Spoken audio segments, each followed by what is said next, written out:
This year's budget comes after a long period of anticipation and intense speculation, with many potential measures debated in public well before the Chancellor's statement. In the run-up to the budget, it was reported that the Office for Budget Responsibility has downgraded its forecast for UK productivity, and this would lead to an erosion of the Chancellor's fiscal headroom. The budget confirmed both of these were true. The UK continues to face subdued growth, stubborn inflation and rising public debt, while external pressures such as global energy prices and geopolitical tensions remain significant. Against this challenging backdrop, the Chancellor's had to balance supporting households, maintaining public investment and restoring fiscal headroom. Despite these difficulties, the government has protected record levels of capital spending and introduced targeted measures to ease the cost of living.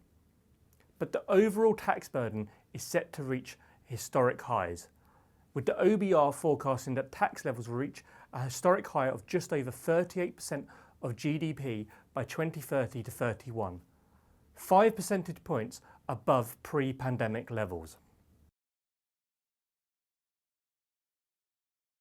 Key measures in the budget include the continued freeze on income tax and national insurance thresholds and allowances for a further 3 years until 2031.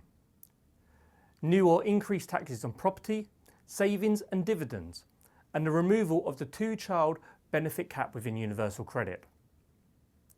There's also a package to reduce household energy bills, a freeze on fuel duty and NHS prescription charges, and increases to the national living wage and minimum wage.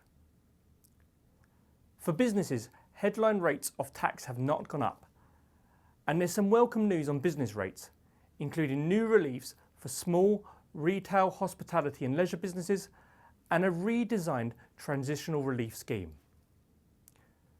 The government is also maintaining high levels of public investment, with over 120 billion in departmental capital spending protected.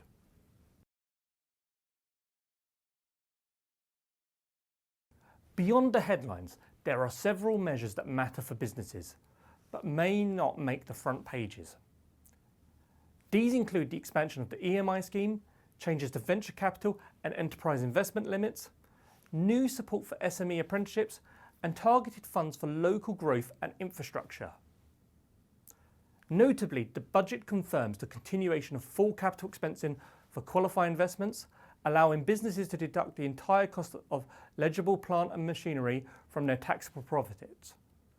This is something we have called for. In addition, a new 40% first-year allowance scheme has been introduced, providing significant relief for main rate expenditure, including assets for leasing and buying unincorporated businesses.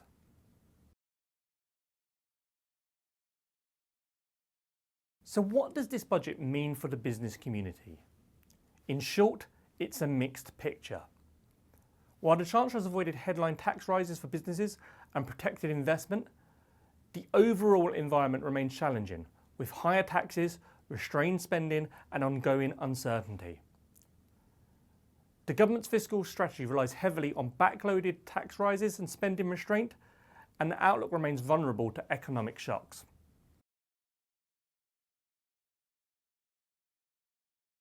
There was also encouraging news within the detail of the budget, where several recommendations from our submission were taken up by HM Treasury. These include new measures to improve the accounting and tracking of state assets and liabilities, a renewed commitment to tackling inflation, supported by the extension of the fuel duty freeze, and a clear commitment to enhancing public sector productivity. These wins reflect our ongoing fiscal advocacy work here in the UK.